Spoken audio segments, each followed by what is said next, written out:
소형주 투자로 수익률 13,000%를 만들어낸 어느 전설적인 펀드 매니저 랄프 웬저는 이렇게 말했습니다. 남들이 거들떠보지 않는 곳에 돈이 숨어 있다고. 지금부터 들려드릴 이야기를 끝까지 들으신다면 여러분의 투자관은 완전히 뒤바뀌게 되실 겁니다. 대기업이라는 이유만으로 잘못된 희망을 품거나 비현실적인 기대를 하시면 절대 안 됩니다. 다른 조건이 동일하다면 몸집이 작은 종목에 투자하는 것이 훨씬 유리합니다. 가장 높은 수익은 언제나 작고 강한 기업에서 나오기 때문입니다. 오늘 이 시간에는 소형주 투자만으로 월스트리트의 전설이 된 랄프 웬저의 철학을 낱낱이 파헤쳐 보겠습니다. 랄프 웬저는 소형주만 투자하는 펀드를 운용하며 은퇴할 때까지 무려 130배에 달하는 수익을 만들어냈고, 한 유력 매체가 실시한 포트폴리오 매니저 조사에서 워렌 버핏을 제치고 1위를 차지하며 소형주 투자의 원로라는 칭호까지 얻은 인물입니다.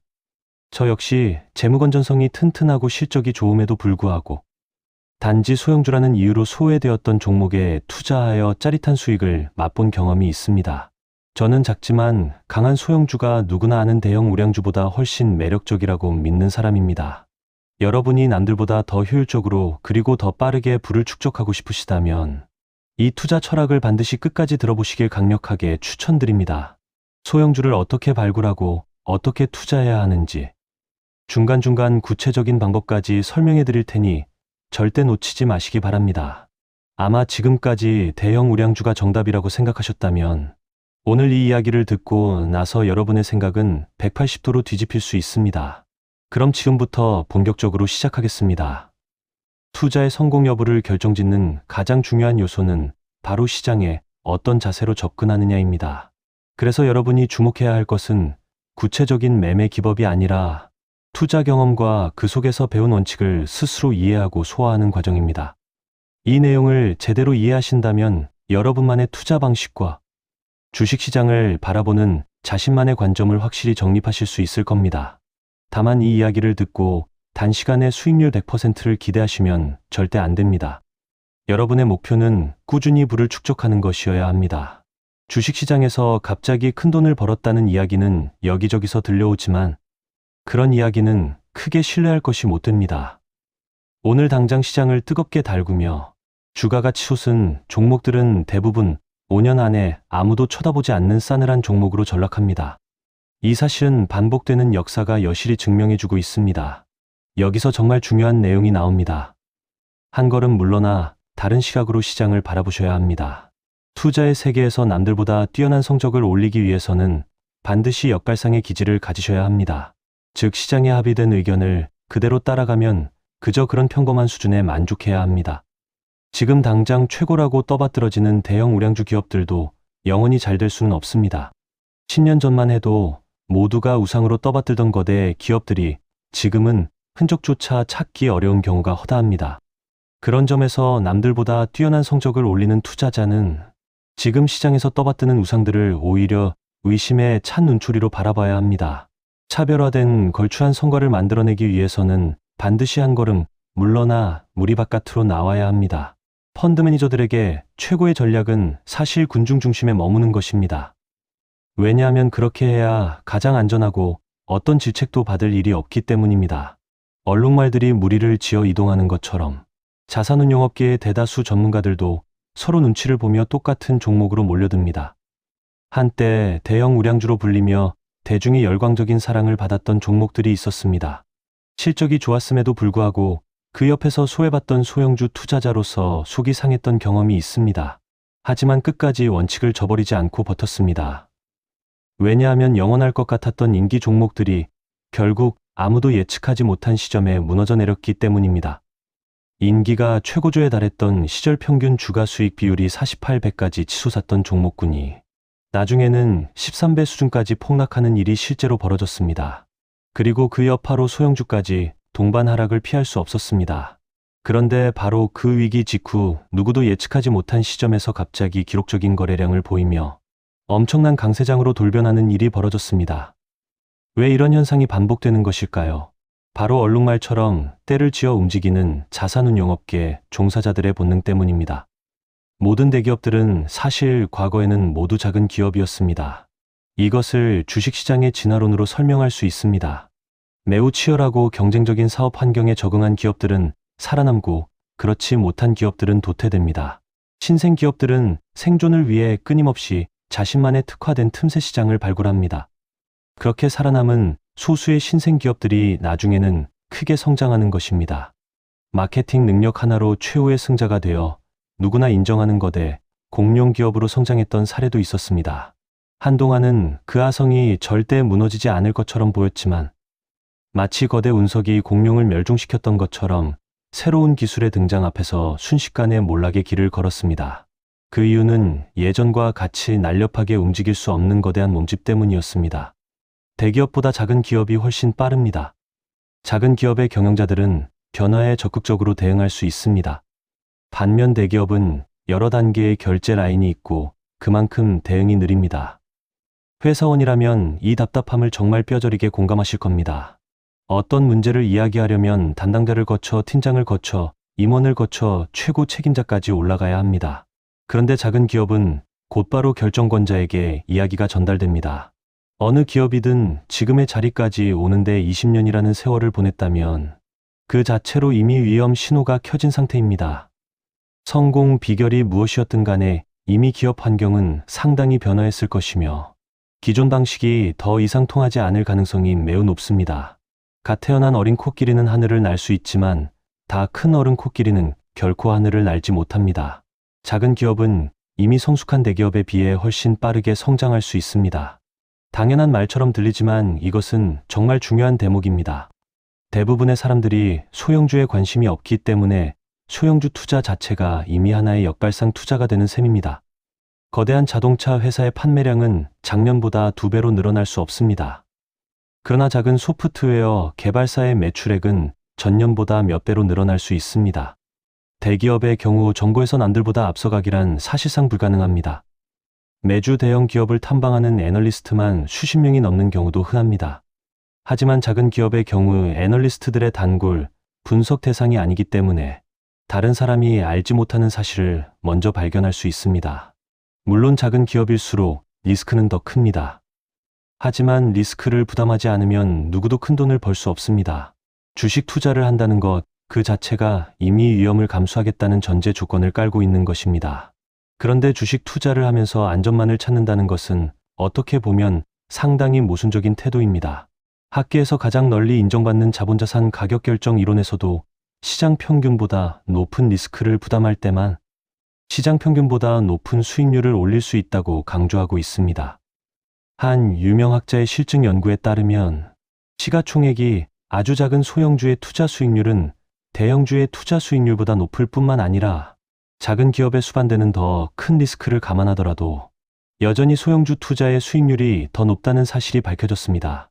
이는 이미 학문적으로도 검증된 사실입니다. 군중의 무리에서 가장 먼 곳까지 벗어나 다른 사람들이 도저히 이해하지 못하겠다고 말하는 곳에 투자해야 비로소 최고의 수익률을 맛볼 수 있습니다. 여기서 리스크를 줄이는 실전 방법을 말씀드리겠습니다. 시가총액이 작은 것은 좋지만 너무 작은 것은 오히려 피해야 합니다. 상장 폐지라는 최악의 리스크가 도사리고 있기 때문입니다. 개인적으로는 시가총액 500억에서 1000억 사이에 있는 기업들을 상당히 선호합니다. 갓 출범한 아주 작은 규모의 벤처기업에 가까운 종목은 아예 투자 대상에서 제외합니다. 규모가 작더라도 어느 정도 기반이 잡혀 있고 경영진이 최소한 회사를 어떻게 운영하는지 검증된 기업에 투자해야 합니다. 이런 정보는 인터넷 검색만으로도 충분히 확인이 가능합니다. 관심 있는 소형주가 있다면 그 이름을 검색해서 관련 뉴스나 경영진의 인터뷰 등을 찾아보시고 1차적으로 확인해 보시는 것을 추천드립니다. 리스크를 줄이는 두 번째 방법은 재무구조가 취약하고 영업이익률이 극히 낮은 기업에는 투자하지 않는 것입니다. 인기가 아무리 높고 투기적 폭발력이 강하다고 해도 이런 기업은 절대 거들떠보지 않는 것이 좋습니다. 재무구조의 중추를 많이 두기 때문에 새로 설립되어 적자에서 탈피해 흑자로 돌아선 지 얼마 안 된 반등. 기업은 투자 대상에서 제외하는 편이 안전합니다. 물론 이것은 투자자마다 스타일이 다를 수 있는 부분입니다. 그렇기 때문에 여러분도 이것을 여러분만의 방식으로 취사 선택하시길 바랍니다. 다양한 투자 대가들의 장점을 흡수하면서 여러분만의 투자 원칙과 철학을 만들어가는 것이 정말 중요합니다. 우수한 재무구조야말로 지속적으로 성장하는데 결정적인 요소입니다. 많은 사람들이 이 부분을 의외로 간과하는 경향이 있습니다. 우수한 재무구조는 사실 검색 몇 번만으로도 쉽게 확인할 수 있습니다. 증권 정보 사이트에서 국내 증시로 들어가 시가총액 기준으로 종목을 정렬한 뒤 주가 수익 비율과 자기자본이익률을 함께 살펴보는 방식으로 접근하면 됩니다. 시가총액이 크지 않으면서 주가 수익 비율은 낮고 자기자본이익률은 높은 기업을 발견한다면 그것이야말로 정말 관심을 가지고 지켜볼 만한 기업입니다. 그 다음 종목 분석 항목에서 투자지표를 확인하고 재무건전성 부분에서 부채 비율과 유동 비율만 확인해도 충분합니다. 부채 비율은 통상 100%에서 150% 이하가 안전한 수준이며 유동 비율은 150% 이상이면 양호한 편입니다. 자기자본이익률 값 자체가 나오지 않는 기업들이 태반인 상황에서 값이 나온다는 것 자체가 이미 그 회사가 이익을 내고 있다는 증거이기 때문에 이런 방식으로 접근하시면 됩니다. 반드시 지키셔야 할 원칙이 하나 더 있습니다. 해당 업종에서 강력한 지위를 차지하고 있는 작은 기업을 찾는 것입니다. 특별한 틈새 시장을 스스로 개척해 나가고 경쟁 업체보다 몇 배로 잘할 수 있는 작지만 강한 기업을 종종 발견할 수 있습니다. 특정 지역에서 특화되거나 특허권이나 특별한 노하우를 갖춘 기업이 이에 해당합니다. 반면 선도 업체를 그저 따라가기만 하며 업종 내에서 이류에 머무는 기업은 투자 대상에서 제외해야 합니다. 이런 기업들의 영업이익률은 선도 업체에 비해 식중팔구, 형편없이 떨어지기 때문입니다. 영업이익률은 종목 분석의 투자지표에서 수익성 항목을 확인하면 바로 나옵니다. 영업이익률이 10% 이상이면 상당히 준수한 편이지만 소형주들 가운데 영업이익률이 그렇게 좋은 경우는 흔치 않습니다. 하지만 정말 우연치 않게 발견하게 되는 기업들이 있습니다. 그런 기업들을 발견했을 때 눈이 휘둥그레지는 경험을 하시게 될 겁니다. 다만 여러분 반드시 의심을 해보셔야 합니다. 특히 재무제표, 조작 논란이 있었던 특정 국가의 기업들은 각별히 주의하셔야 합니다. 그런 위험 요소를 제외하고 소형주 중에서 괜찮은 기업을 찾아 투자하다 보면 정말 짜릿한 폭등의 경험을 맛보실 수 있습니다. 단기 매매를 하실 것이라면 차라리 이런 방식이 훨씬 낫다고 생각합니다. 차트를 보는 것보다 수익률도 훨씬 좋습니다. 지금까지의 내용을 요약하면 재무구조가 튼튼하고 특화된 시장에서 확실한 지배력을 갖추고 창조적 기업가 정신을 가진 경영진이 있으며 사업 분야를 이해할 수 있고 가 출범한 단계를 지나 최소한의 검증 기간을 거친 소형주에 투자해야 한다는 것입니다. 이 내용은 정말 마음속에 새겨두시고 암기하셔도 좋을 정도로 중요한 내용입니다. 하지만 이 조건을 모두 충족하는 작지만 강한 기업은 그리 많지 않으며 얼마든지 예측이 빗나갈 수 있습니다. 그래서 소형주 투자에서는 분산 투자가 특히 중요합니다. 소형주에 투자하시겠다면 적어도 10개 종목으로 나누어 투자하시길 바랍니다. 딱 10개 종목만 뽑아서 소액으로 나누어 사보시고 지켜보시는 경험을 한 번쯤 해보시길 추천드립니다. 소형주들은 보통 현재가가 낮은 편이기 때문에 10개 종목을 사도 그렇게 큰 비용이 들지 않습니다. 그렇게 해야 한두 종목에서 실수를 저질러도 높은 수익률을 올려준 다른 종목에서 만회할 수 있습니다. 신중하게 조사해서 고른 소형주로 구성된 포트폴리오는 잘 알려진 대형주로 구성된 포트폴리오보다 오히려 리스크가 더 적습니다. 그리고 소형주와 함께 반드시 대형주에도 일부 투자하는 것이 전체적인 포트폴리오의 안정성을 높여줍니다. 소형주의 또 다른 리스크는 거래량이 작다는 것입니다. 유동성이 부족하기 때문입니다. 하지만 이것은 기관 투자자에게나 문제가 되는 것이지 개인 투자자에게는 오히려 기회가 됩니다. 이런 문제를 사전에 방지할 수 있는 가장 확실한 방법은 상당히 오랫동안 보유할 것이라고 스스로 확신하는 그런 주식을 사는 것입니다. 시간이 흘러 기대했던 대로 상황이 바뀌고 투자한 기업이 더 커지고 더 많은 투자자와 애널리스트들의 관심을 받게 되면 유동성 문제는 대수롭지 않게 됩니다. 더 중요한 사실은 그때쯤이면 이미 상당한 투자 수익을 올린 다음이므로 거래량은 더더욱 문제가 되지 않는다는 점입니다. 여기서 가치주와 성장주의 개념을 짚고 넘어가겠습니다. 가치주는 가격은 싸지만 성장 기대치가 낮은 기업을 말합니다. 반대로 성장주는 성장 기대치가 높은 기업입니다. 성장주는 쌀 수도 있고 비쌀 수도 있지만 대부분은 비싸고 인기가 많은 편입니다. 오로지 가치주 투자만 고집하거나 반드시 성장주 투자만 고수할 이유는 없습니다. 훌륭하게 성장하는 기업을 원하지만 그렇다고 너무 비싼 값을 지불하고 싶지는 않은 것입니다. 결국 가장 이상적인 것은 합리적인 주가에 거래되는 성장주를 찾는 것입니다. 이런 주식은 작지만 강한 기업들 가운데서 발견할 가능성이 훨씬 높습니다. 시간이 흐르면 최상위권 기업은 중간쯤으로 내려오려는 경향을 띠게 됩니다. 성장주는 영원히 성장주로 남을 수 없습니다. 이 현상을 통계학적으로 평균으로의 회귀라고 부릅니다. 나무는 아무리 자라도 하늘 높이까지 다다를 수 없듯이 기업도 마찬가지입니다. 따라서 높은 가격을 형성하고 있는 성장주보다 낮은 가격을 형성하고 있는 가치주가 확률적으로 성공할 확률이 더 높습니다. 실제로 여러 학술 연구에서 장기적으로 볼 때 성장률, 순위 하단에 있는 기업을 투자 대상으로 하는 가치주 투자자가 성장주 투자자보다 더 높은 수익률을 보이는 경향이 있다고 밝히고 있습니다. 결국 성장주는 가치주가 되고 가치주는 다시 성장주가 되며 돌고 돕니다. 성장주가 영원하지 못한 것처럼 가치주 역시 치명적 결함이 있습니다. 가장 흔하게 나타나는 문제는 뛰어나다고 생각했던 기업의 가치가 하루아침에 물거품이 되어버리는 것입니다. 그럼에도 불구하고 가치주가 여전히 매력적인 이유는 성장주는 추락하면 가치조차 없어지지만 가치주는 추락해도 결국 가치주로서의 가치가 남아있기 때문입니다. 몰락한 가치주 중에서 화려한 변신을 통해 성장주의 영역으로 올라가는 종목들이 있는데 그 순간이야말로 주식 투자자에게 무엇과도 바꿀 수 없는 가장 기쁜 순간입니다.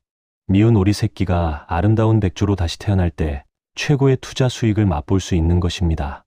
투자한 돈이 5배 혹은 10배 이상 불어나는 것을 바라본다면 그야말로 기가 막힌 경험이 될 것입니다. 그런 수익률을 어떻게 올릴 수 있었는지에 대한 답은 의외로 간단합니다. 참담한 투자 손실을 지나치게 두려워하지 않았기 때문입니다. 실제로 매우 큰 손실을 본 경우가 여러 차례 있지만 몇 배의 수익을 올려준 주식이 그 손실을 충분히 만회해주기 때문입니다. 그리고 또 하나 강조할 것이 있습니다. 주식을 계속 보유하고 있지 않으면 여러분의 돈은 5배 혹은 10배, 20배로 불어날 수 없다는 점입니다. 주가가 이미 큰 폭으로 올랐다고 해서 그 주식이 추가로 더 오를 수 있는 가능성이 없는 것은 아닙니다. 대부분의 투자자들은 주가가 2배로 오르면 일단 이익을 챙기기 위해 즐거운 마음으로 주식을 팔아버립니다. 하지만 기업이 여전히 성장하고 있다면 그 주식이 잘 나가도록 그냥 놓아두어야 합니다. 이것은 정말 쉽지 않지만 모든 투자 대가들이 공통적으로 강조했고 동시에 그들이 가장 많이 후회한 사안이기도 합니다.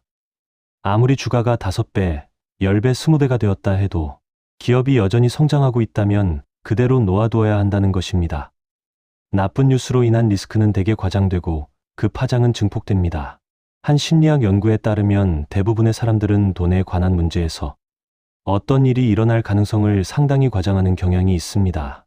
특히 무슨 일이 벌어질 개연성만 있다면 그 확률이 1000분의 1이든 100만 분의 1이든 심각한 문제로 받아들인다는 것입니다. 이것이 바로 실제 확률이 낮음에도 불구하고 상대적으로 비싼 보험료를 지불하면서까지 각종 보험에 가입하는 이유이기도 합니다.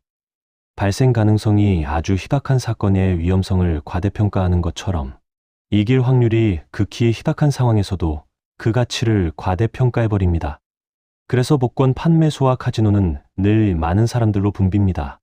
또 다른 흥미로운 사실은 사람들이 일정한 금액을 얻었을 때의 즐거움보다 같은 금액을 잃었을 때의 상실감을 더 크게 느낀다는 것입니다. 그래서 대부분의 투자자들은 리스크를 회피하려는 경향을 가지고 있으며 더 높은 수익률을 올릴 가능성이 있는 소형주에 투자하는 대신 일단 마음이 놓이는 대형주를 매수합니다. 대부분의 사람들이 확률은 무시한 채 리스크를 과대평가하고 투자 수익을 희생하면서까지 무조건 안전한 곳만 찾는 것입니다.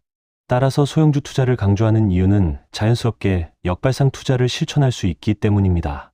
투자자는 손실이 심할수록 더 위험한 투자를 감행하는 경향이 있습니다. 자신이 보유하고 있는 주식이 폭락하면 투자자는 제대로 된 판단을 할 수 없게 됩니다.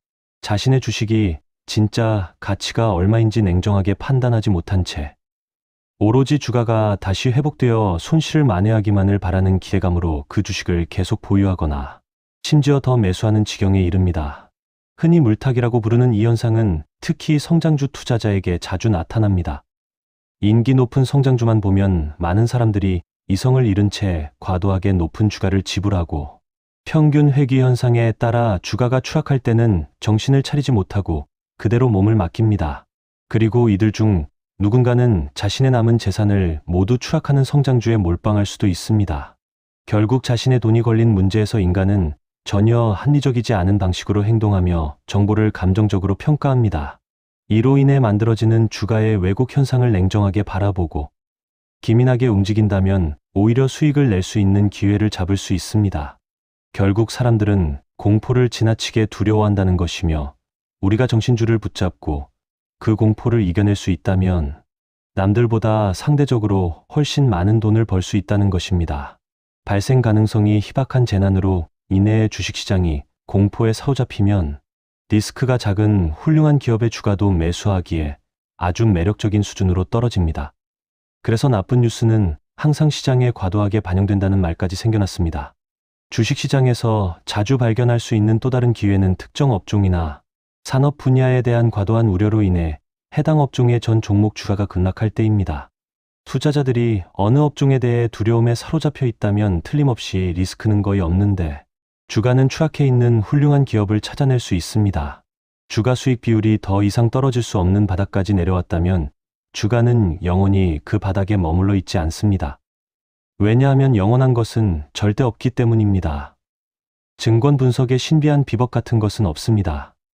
증권 분석이란 어느 기업이 향후 몇 년간 어떻게 될지 이해하고자 끊임없이 질문하는 과정일 뿐입니다. 어떤 업종에 대해 잘 알고 있다면 그것이 여러분의 강점이며 그 업종이 바로 주의 깊게 살펴봐야 할 부분입니다.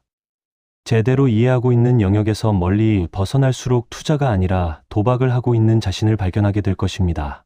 주식 투자에서 가장 기본적인 원칙을 터득하게 되는 시점은 자신이 무엇을 알고 있으며 무엇을 모르고 있는지를 정확히 파악한 다음입니다.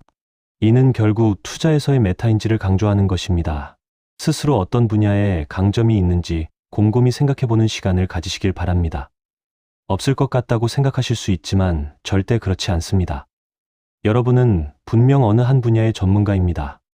소비자로서 어떤 회사의 제품을 직접 사용해보고 그 제품이 좋은지 나쁜지 판단할 수 있는 것 자체가 이미 훌륭한 강점입니다. 주위 사람들에게 그 제품에 대한 평가를 물어보는 것도 훌륭한 조사 방법이 될 수 있습니다. 대부분의 사람들이 이런 강점을 가지고 있으면서도 그 강점을 활용하지 않습니다. 보기는 보지만 관찰을 하지 않는 것과 같은 맥락입니다. 개인 투자자들에게 꼭 해주고 싶은 조언이 있다면 자신만의 투자 전략을 가져야 한다는 것입니다. 불필요한 잔소리처럼 들릴 수 있지만 대부분의 개인 투자자들은 남의 이야기와 남의 정보에 의존해서 주식을 매수합니다. 하지만 주식 투자로 성공하는 사람들은 절대 이렇게 행동하지 않습니다. 이들은 자신이 어떤 부류의 주식에 투자하고 싶은지 분명히 선을 그을 수 있는 투자 철학을 가지고 있으며 끊임없이 스스로 질의응답합니다. 이 전략이 나에게 맞을 것 같다거나 이 전략은 나와는 별로 어울리지 않는 것 같다는 식으로 취사 선택하면서 계속 질문을 던지는 과정이 필요합니다. 나의 스타일은 사업의 내용을 잘 이해하고 있고 해당 분야에서 독보적인 지위를 차지하고 있는 작지만 강한 기업을 발굴하는 것이 되어야 합니다. 따라서 찾아야 할 기업은 대개 한두 가지 사업에만 전념하는 기업입니다. 즉, 사업 다각화를 하지 않는 기업입니다. 사업의 종류를 문어발식으로 늘리지 않는 기업이 훨씬 좋은 이유는 명확합니다. 또한 창조적 기업가, 정신을 가지고 있는 경영진과 강력한 재무구조를 갖춘 기업을 선호해야 합니다. 강력한 재무구조는 부채 비율과 유동 비율만 제대로 확인해도 어느 정도 판단이 가능합니다. 작은 기업의 경우 창조적 경영진은 대부분 갖추고 있지만 재무구조까지 탄탄한 경우는 흔치 않습니다. 하지만 찾다 보면 강력한 재무구조까지 갖춘 기업도 얼마든지 발굴해낼 수 있습니다. 결국 얼마나 발품을 파느냐가 관건입니다. 그리고 마지막으로 원하는 조건은 아직 별로 알려지지 않아서 주가가 매우 싼 편이어야 한다는 점입니다. 소형주 투자는 개인 투자자들에게 특화된 영역입니다. 기관 투자자들은 하고 싶어도 규모의 한계 때문에 할 수 없는 영역이기 때문입니다. 원칙을 습관화하는 것이 정말 중요합니다.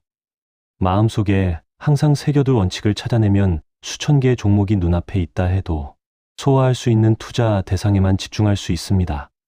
여러분의 투자 지침을 한번 종이 위에 적어보시길 바랍니다. 예를 들면 주가 수익 비율이 특정 수치 이상은 거들떠보지 않는다거나 매수할 때는 반드시 일주일은 고민하고 생각해본다는 식으로 하나하나 써내려가는 것입니다. 그렇게 써내려가다가 중복되는 부분은 삭제하고 나머지 핵심만 남기면 그것이 여러분만의 투자 지침이 됩니다. 그러면 아무리 어려운 상황이 닥쳐도 흔들리지 않을 것입니다. 이 원칙을 반복적으로 지켜나갈수록 점점 더 좋은 습관이 되어 이리저리 종목을 교체하고 유행이 끝날 때 올라타는 초보자의 오류에서 벗어날 수 있습니다. 이러한 습관은 반드시 자신만의 투자 전략이어야 하며 자신에게 적합해야 합니다. 물론 최초의 투자 전략은 결국 남의 것을 참고해서 가져와야 합니다. 남의 방식을 참고하는 것을 절대 부끄러워할 필요는 없습니다. 그것을 자기 것으로 소화하는 순간 그것은 더 이상 똑같은 것이 아니게 됩니다. 그러면서 자연스럽게 자신만의 투자 전략이 만들어지는 것입니다. 투자자가 자기 자신에게 물어봐야 할 가장 핵심적인 질문은 나는 리스크를 어떻게 받아들이는가입니다. 이에 대한 대답은 인생의 특정 시기가 지나면 거의 바뀌지 않습니다.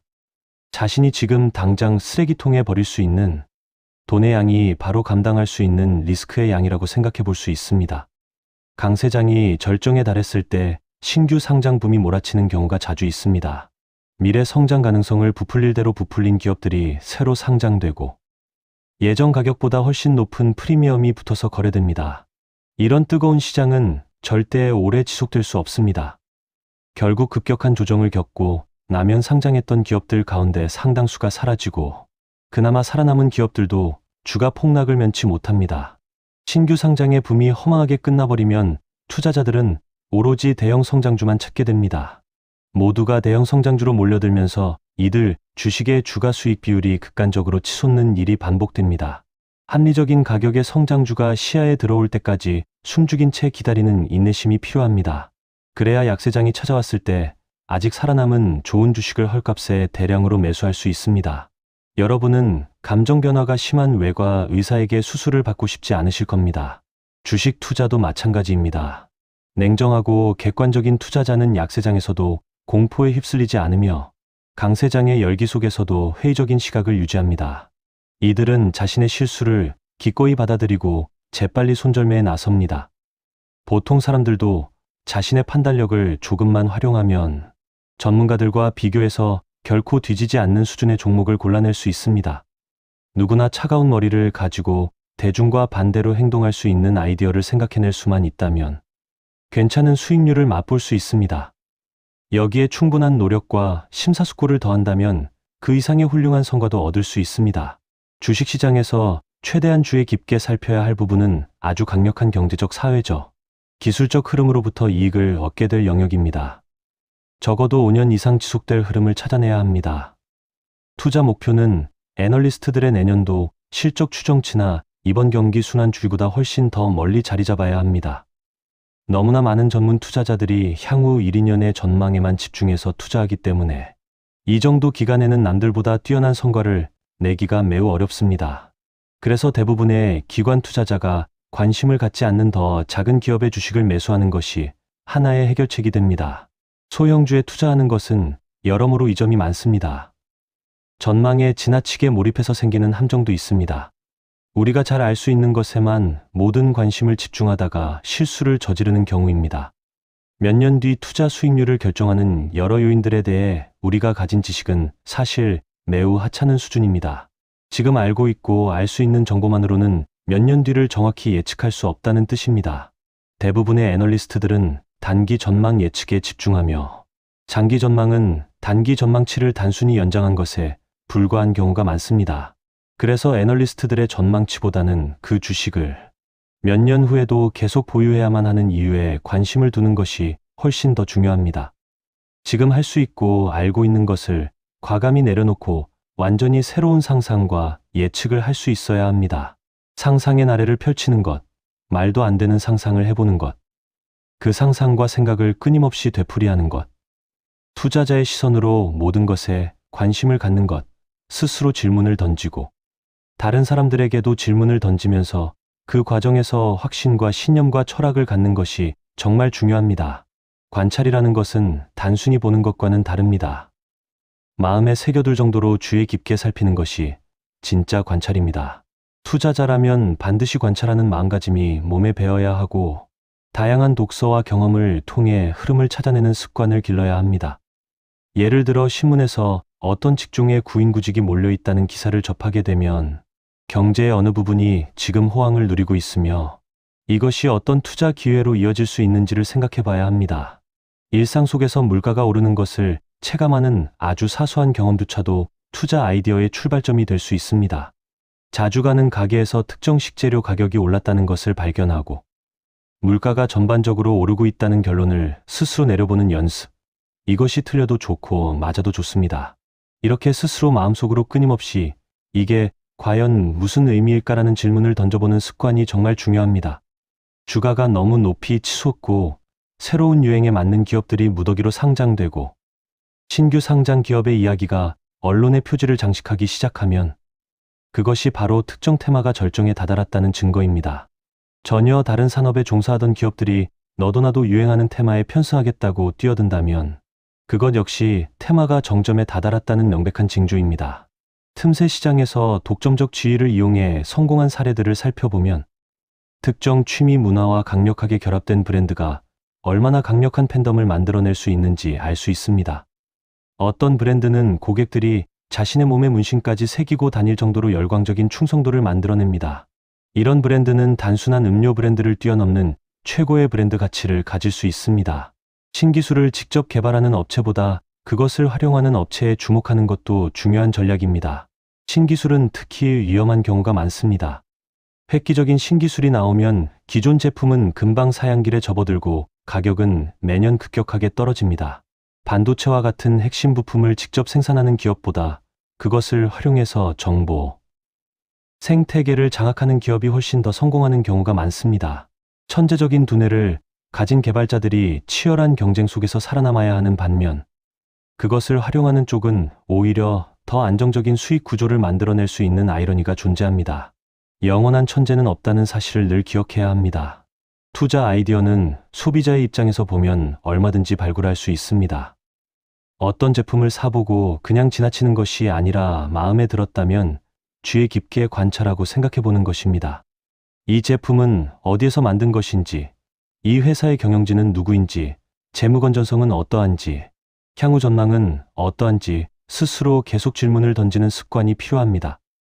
매장에서 줄을 서서 무언가를 구매하는 경험이나 가족이 좋아하는 제품, 자주 이용하는 서비스에서도 우리는 얼마든지 투자 아이디어를 찾을 수 있습니다. 투자할 기업이 갖춰야 하는 세 가지 요소가 있습니다. 성장 잠재력이 뛰어나야 하고 재무 건전성이 우수해야 하며 내재 가치가 저평가되어 있어야 합니다. 재무 건전성과 내재 가치는 앞서 말씀드린 체크리스트와 적정주가 계산으로 어느 정도 확인이 가능합니다. 따라서 여러분이 집중해야 할 것은 성장 잠재력을 무한한 상상력과 논리적 추론으로 확인하는 것이며 이 세 가지를 모두 종합해서 통찰을 이끌어내야 합니다. 어렵게 느껴질 수 있지만 하나씩 해보다 보면 반드시 감이 옵니다. 체스 프로그램에서 배울 수 있는 교훈도 있습니다. 앞으로 일어날 여러 수를 미리 내다봐야 하는 체스에서는 천문학적인 경우의 수를 모두 프로그램으로 정리할 수 없기 때문에 스스로 최선의 수를 판단하도록 학습하는 방법을 택해야 합니다. 여기서 우리는 두 가지 교훈을 얻을 수 있습니다. 첫 번째는 투자자가 스스로 학습하는 규칙을 배워야 한다는 것입니다. 기업 규모가 작으면서 순이익이 계속 성장하고 있고 주가 수익 비율이 낮은 주식을 사야 한다는 규칙입니다. 두 번째는 그 규칙을 배워서 실제로 투자의 세계에서 활용할 줄 아는 사람이 최고의 투자자가 될 것이라는 점입니다. 아무리 좋은 원칙을 알아도 실제로 활용하지 않으면 아무 소용이 없습니다. 언제 매도할 것인가에 대한 기준도 명확히 세워둬야 합니다. 주식을 제대로 매수했다면 그 매수에는 반드시 이유가 있었을 것입니다. 만약 그 이유가 잘못되었다는 판단이 든다면 다른 정당한 이유를 찾아내서 계속 보유하거나 아니면 입장을 바꿀지 여부를 결정해야 합니다. 그래서 주식을 매수할 때는 반드시 매수 이유를 기록해두는 습관이 필요합니다. 주가 수익 비율이 지나치게 높은 수준까지 치솟았다면 그것은 명백한 매도 신호로 받아들여야 합니다. 순이익 성장률이 아무리 높다 해도 그런 높은 성장률을 몇 년 동안 계속 유지하는 것은 어느 기업이든 정말 어려운 일입니다. 장기적으로 보면 그런 성장률을 계속 달성한 기업은 거의 없다고 봐도 무방합니다. 주가 수익 비율이 지나치게 높은 수준에 도달하면 일단 거들떠보지 않는 것이 안전한 전략입니다. 뉴스나 정보를 통해 접한 종목의 주가가 급등하면 발병하는 위험한 증상이 있습니다. 자신의 직감이 타고난 천부적인 능력이라고 착각하며 힘들여 기업을 분석할 필요가 없다고 믿어버리는 증상입니다. 강세장이 이어질수록 이런 근거 없는 자신감을 가진 투자자들은 급격히 늘어납니다. 이 증상의 말로는 대부분 파산입니다. 성공한 투자자들은 인터뷰에서 늘 시장이 어떻게 될지 예측하는 것은 쓸데없는 일이며 우리는 시장 방향에 별로 신경 쓰지 않는다고 말합니다. 하지만 실제로는 그렇지 않습니다. 그들 역시 시장의 흐름을 재며 시장의 움직임에 상당히 집중하는 편입니다. 경제지표와 시장 흐름과 금리와 물가에 관심을 가지지 않고 앞으로 주식시장이 어디로 갈지에 대해 아무런 주관도 갖지 않는다면 그것이야말로 위험한 태도입니다. 자질에만 몰두해서 주위를 둘러보지 않는 것도 위험한 태도입니다. 결국 쌀 때 사는 가치 투자자라면 그 자체가 이미 어느 정도 타이밍을 느끼고 있다는 뜻이기도 합니다. 타이밍이라는 것이 다 나쁜 것은 아닙니다. 예측과 확신은 틀리는 경우가 많고 쓸데없는 일처럼 보일 수 있지만 그럼에도 불구하고 반드시 해야 하는 필수 작업입니다. 강세장의 마지막 국면에서는 아주 강력한 유혹이 우리 귀에 대고 속삭입니다. 리스크는 없다고 주식시장은 오르기만 할 것이라고 말입니다. 그러나 강세장은 어느 순간 끔찍하게 돌변할 수 있습니다. 이 유혹에서 벗어나는 방법은 결국 장기 투자라는 원칙을 지키는 것입니다. 어차피 장기 투자를 할 것이라면 정확한 타이밍은 크게 중요하지 않습니다. 말도 안 되는 강세장이나 고평가 상태는 생각보다 오래 지속될 수 있습니다. 시장을 바라보며 신경과민 증세에 빠져들 때 가장 확실한 처방책은 장기 투자라는 원칙으로 돌아가는 것입니다. 시장의 타이밍을 재는 투자자가 부딪히는 가장 큰 어려움은 일단 시장에서 빠져나온 다음 언제 다시 들어갈 것인지를 결정하는 순간입니다. 타이밍을 재려면 결국 한 번이 아니라 두 번의 정확한 판단을 내려야 합니다. 강세장에서의 투자 수익률은 아주 짧은 기간에 집중적으로 이루어지는 경우가 많습니다. 타이밍을 조금이라도 놓치는 순간 큰 수익 구간을 통째로 놓칠 수 있습니다. 시장의 타이밍을 완벽하게 맞추려고 애쓰는 것은 스스로를 불안과 초조의 늪으로 빠뜨리는 손쉬운 방법이기도 합니다. 정확한 타이밍을 재는 것은 사실상 불가능에 가깝지만 대략적인 타이밍을 예상해보는 것은 정말 좋은 전략이 될 수 있습니다. 주식시장 대폭락을 겪고 나서 느낀 점들이 있습니다. 계속 보유했다면 좋았을 훌륭한 주식들도 있었다는 것. 허둥지둥할 때는 심각하게 고민해서 결정을 내리지 못했다는 것. 그리고 약세장에서는 주식이 정말 헐값에 거래된다는 것입니다. 심사숙고할 상황이 아니라면 어떠한 결정도 하지 않는 것. 누가 봐도 약세장이라면 적극적으로 매수하는 것. 충분히 심사숙고했다면 확신을 갖고 매수하고 매도하는 것이 좋은 결론이 될 수 있습니다. 약세장은 주식 투자 비중을 늘릴 절호의 시기입니다. 약세장에서의 평균 주가 수익 비율은 매우 낮은 수준까지 떨어집니다. 더 이상 주가는 내려갈 수 없을 정도가 됩니다. 기관들의 관심이 완전히 사라진 시기이기도 합니다. 시장의 타이밍을 정확히 잴 수 있다는 말보다는 오로지 주가가 쌀 때 매수해야 한다는 원칙을 믿는 것이 훨씬 현명합니다. 약세장에서는 정말 많은 기회를 찾을 수 있으며 그때야말로 주식에 관심을 가지고 치열하게 종목을 발굴해야 하는 시기입니다. 강세장과 약세장은 끊임없이 반복됩니다. 영원한 것은 없지만 그 속에서 경제는 계속 발전해 나갑니다. 문제는 결국 풀리게 마련이고 경기 후퇴는 반드시 끝을 맺습니다. 경기 전반이 한동안 흔들릴 수 있지만 기업들은 그 와중에도 이익을 창출해 나갑니다. 몇 년 안에 써야 할 돈이 아니라면 주식이야말로 최적의 투자 대상이라고 말씀드리고 싶습니다. 독립적 사고와 건전한 회의주의를 유지하시길 바랍니다. 아무리 좋은 기업이라도 너무 비싼 가격을 지불하지 않을 것. 두고두고 빛을 발할 흐름이 있는 기업에 투자할 것. 첨단 기술을 생산하는 기업이 아니라 첨단 기술의 혜택을 입는 기업에 투자할 것. 넓은 시야로 생각하고 투자할 것. 그저 유행을 좇는 주식이 아니라 여러분이 정말로 소유하고 싶은 기업의 주식에 투자할 것을 마지막으로 강조하고 싶습니다. 지금까지 말씀드린 내용은 전혀 복잡하지 않습니다. 상식과 인내심만 갖추고 있다면 누구나 성공적인 투자자가 될 수 있습니다. 오늘 이야기가 여러분의 투자 인생에 작지만 강력한 전환점이 되었기를 바랍니다.